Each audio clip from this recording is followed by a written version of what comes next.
Hi everybody, it's Aislinn. Welcome back to my channel. I know it's been a hot minute, but we're back. We're better than ever. I am finally feeling motivated to make content again after everything that happened with COVID and getting shut down. And I can't believe it's already June. It's crazy how fast the year has gone, especially because it feels like yesterday when everything was shutting down here in Canada in March because of COVID, and now everything's opening back up. So that's great. Really not happy. But anyway, I'm here to present to you my mid-year book freakout tag. No one has tagged me. I don't care. I'm doing it anyway. This is the first time I've gotten to do one of these, so I'm going to make it short and sweet. So we're getting right into it and diving in head first. So the first question is best books that you've read so far this year. So I have 3. I'm going to very quickly list them off for you. So one of them is Illuminae by Amy Kaufman and Jay Kristoff. I read this in January. I still think about it a lot. I really enjoyed the formatting. It was a really awesome hardcore sci-fi. I do have Gemina. As you can see, I haven't got to read it yet, so I'm hoping to do that by the end of the year. One of the other ones is All Systems Red by Martha Wells, which is the first book in the Murderbot Diaries series, and I was pleasantly surprised by it. I really enjoyed it. I listened to it as an audiobook on Scribd, and I'm looking forward to continuing with the series. If you're into sci-fi and you haven't read it yet, I really recommend you check them out. They're really awesome, and they're really short. Like, they're only like a couple hundred pages. I think the audiobook was like 3 hours long, which was awesome. So definitely go check that one out. One of the other ones is Do You Dream of Terror 2 by Tammy O. This came out last year. I found it on Scribd and I had added it to my obviously saved list. And because of everything going on with Black Lives Matter and the long overdue movement and uprising that we're having, I'm spending June reading books just by Black authors and Black creators. So I'm really happy to support Tammy O with that. So I thought perfect time to read it, and I loved it. It was so amazing. It's kind of light sci-fi in the sense that half of it takes place on Earth and half of it takes place in space on a ship, and it's really well done. I'm not going to summarize it just for I don't keep you and I don't ramble, but please go check it out if you are interested in sci-fi. It's got a really diverse cast of characters. It is a character-driven story, so if you're not into that, just be aware, I guess. But it was très magnifique. I'm waiting for my physical copy to arrive that I ordered. The second question is best sequel you read so far this year. I've actually only read 2 or 3 sequels, I think. So the best one I've read so far definitely would be Beneath the Sugar Sky by Shauna Maguire. This is the 3rd book in the Wayward Children series. I love this series so much. They're, again, short and sweet. They're queer. They're amazing. And I really love Shauna Maguire's writing. I really enjoy Beneath the Sugar Sky a bit more than Down Among the Sticks and Bones, which I know is a lot of people's favorite. So we'll see how I feel once I read In an Absent Dream and Come Tumbling Down. And then I'm probably going to reread the whole series again. But that's the best sequel that I've read so far this year, personally. I just love Candyland. I love this idea of creating your own door, almost, and like your own world. And then also it's made of delicious treats, like brownies and sugar. And I have a major sweet tooth. Anyone who knows me in real life also knows this.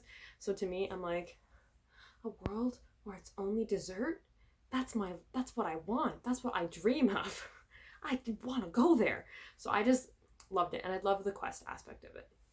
New releases that you haven't read yet but want to is question 4. So I have a few. One of those being Dark and Davis Bread by Anne-Marie McLemore. I haven't actually read any of their other books. I think I own 2 of them, and I'm looking forward to getting to them once I get my books all unboxed and my bookcase back at home. So that'll be exciting. But this one I've heard good things about. Also, it's about dancing red shoes, and it reminds me of the St. Vitus dance curse, which I learned about in a history class, and it's just fascinating. A Ballad of Songbirds and Snakes. I don't know how I'm going to feel about this one. I've either been hearing really good things, like people giving it 4 or 5 stars, and then I've also heard people giving it 2 stars and 1 star. So we'll see. I did pre-order it. That's why I have it. So I will try to get to it soon-ish. Probably not till like July or August. We'll see how I feel. I don't know. I do trust Suzanne Collins, but like, I don't know. We'll see.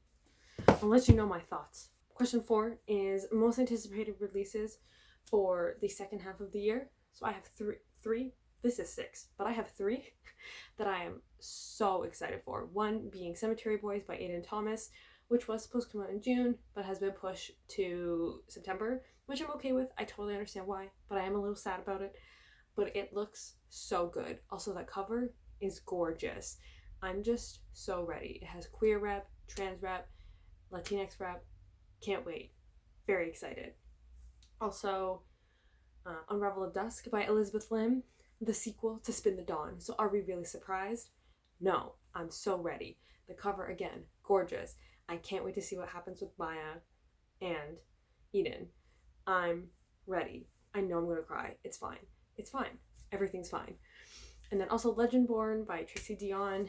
This looks beautiful. I'm very excited.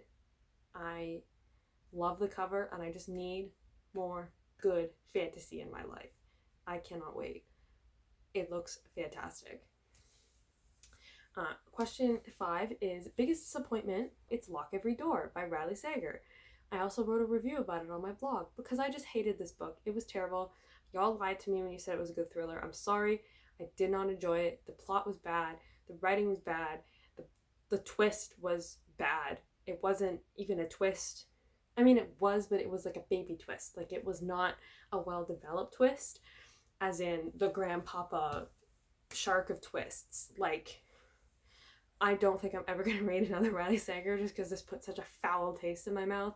And every time I think about that book, I get angry about how bad the twist was and how disappointing it was. And I just did, no, I'm sorry. I won't go on about it anymore. But I just did not enjoy it. If you like that book, please explain to me why, because I genuinely don't understand.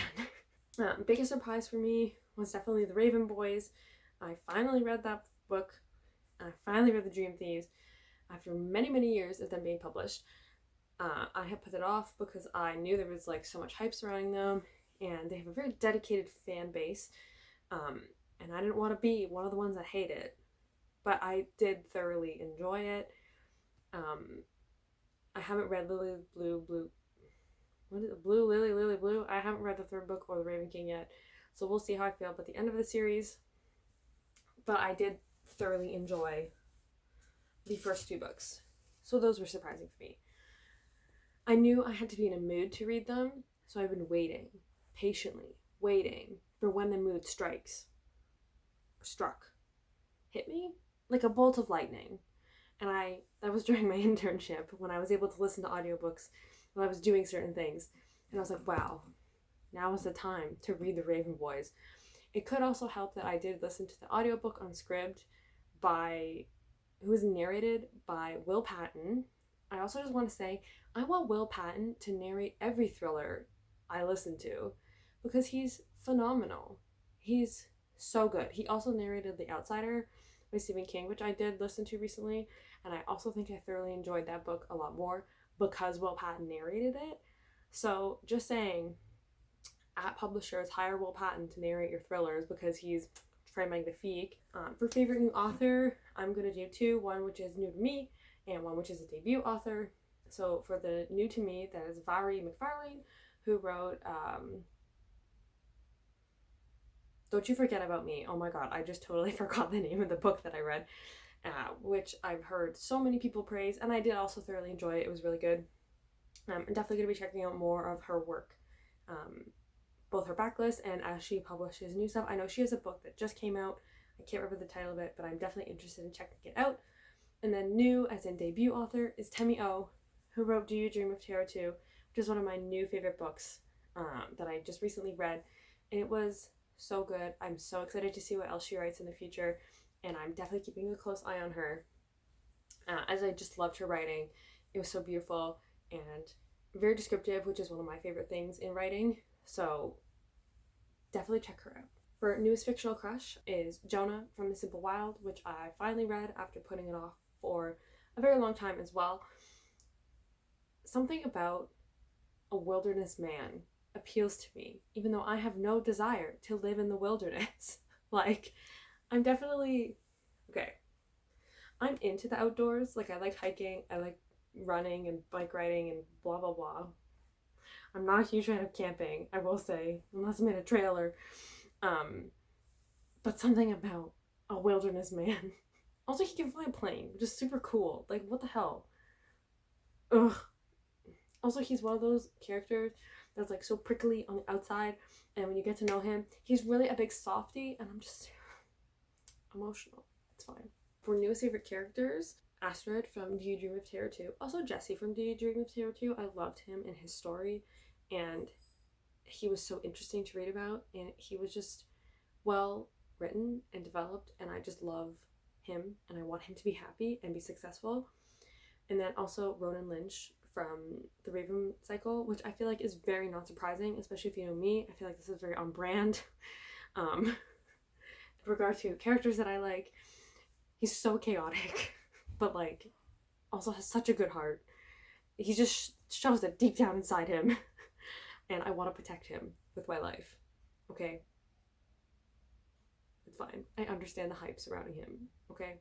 I get it. I get it. For a book that made you cry, which is question 10, I have two. The Simple Wild by K.A. Tucker. Towards the end, if you've read the book, you know the part I'm talking about. It involves her dad. If you haven't read the book and you want to read it, prepare to have your heart stomped on and crushed and hurted right here. I was crying at like 3 a.m. when I read it. It's fine. And then also, again, Do You Dream of Terror 2 by Temi O, because at the ending, I'm sitting here reading it on script and I have tears running down my face. It was very emotional. I'm not going to spoil it, but there's a lot, because I was like, how is this going to end? Like, what's going to happen? How are they going to get... And it was so much, and I get emotional thinking about it. Oh my god. It probably doesn't help that I was listening to a very emotional song while I was reading it, but anyway, it had me feeling some type of way. For question 11, which is books that made you happy, or a book that made you happy, I'm going to choose The Simple Wild, again, by K.A. Tucker, and then The Romance Book Club as well, by Lisa K. Adams, I think her name is. I was pleasantly surprised by The Romance Book Club because I wasn't sure how to feel. Again, I wasn't sure if the hype was like worth it because it was so popular when it first came out, but I have to say I really enjoyed it. It was really lovely to see a family dynamic recreated, and Gavin rebuilt his relationship with both his wife Thea and his kids, and it was just very wholesome, and I thoroughly enjoyed the book, and it definitely made me very warm and fluttery inside to read it, and I was rooting for them the whole time, and I'm excited to see where the series continues because she is planning to write more within it about the other characters, so that was awesome. For question 12, it's most beautiful book that you've bought this year. I haven't really bought any books this year. I mean, I sort of have, but like none of them are like super beautiful. A lot of them are older editions because I've bought quite a few used books, and I guess I didn't buy it, but it was bought for me as a gift.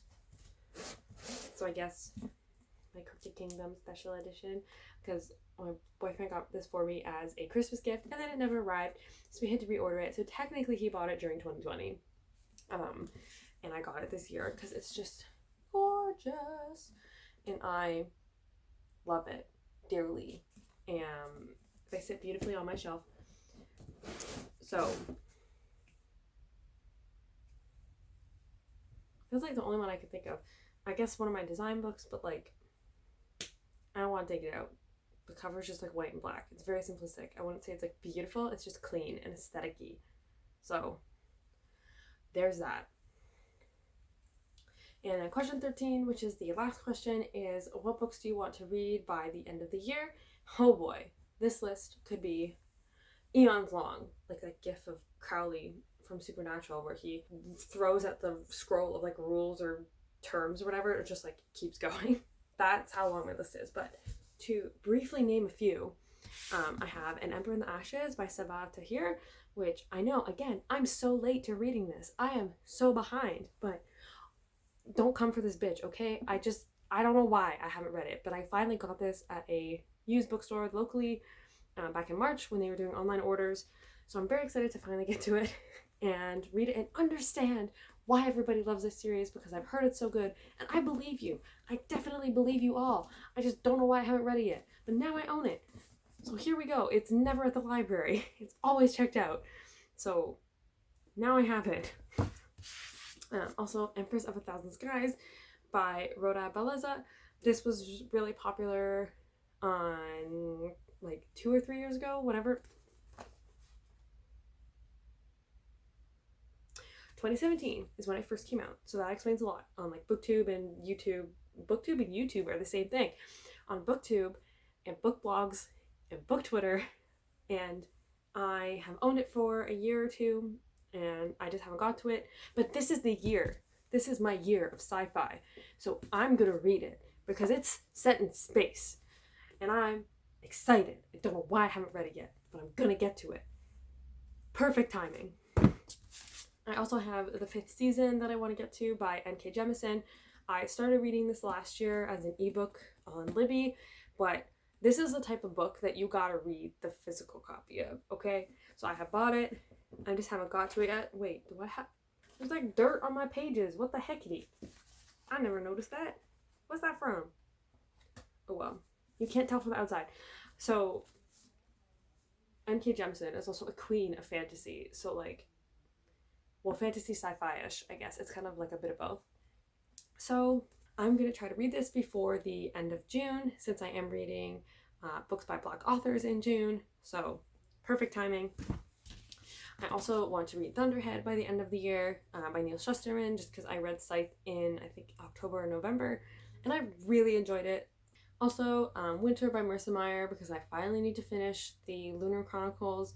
I will probably have to reread the whole series, because this bitch doesn't fucking remember what happened. I read those like 3 years ago, and okay, listen, I'm one of those people that will put off reading a final book in a series because I don't want the series to end, but then I don't remember what happened leading up to the finale. So like I don't make sense. Like when Blood of Olympus came out in Percy Jackson, like in the Heroes of Olympus series, I don't think I read it for like 6 or 7 months after it was released, because I was like, I don't want it to end. I don't want it to end. And now I'm like, what even happened in Blood of Olympus? I genuinely don't remember. But I also haven't read it as much as I've read the Percy Jackson series, because, and even the other Heroes of Olympus. But like, anyway, I'm not talking about that right now. Ethan, stay focused. But I need to read Winter, but I need to reread the whole series. But I'm gonna try to do that before the end of this year, so I can finally read it and check it off my list and know what the fuck happens, because I don't remember a lot. I remember like the major plot points, and I remember what happens at the end of Cress, but like I don't remember details leading up to it.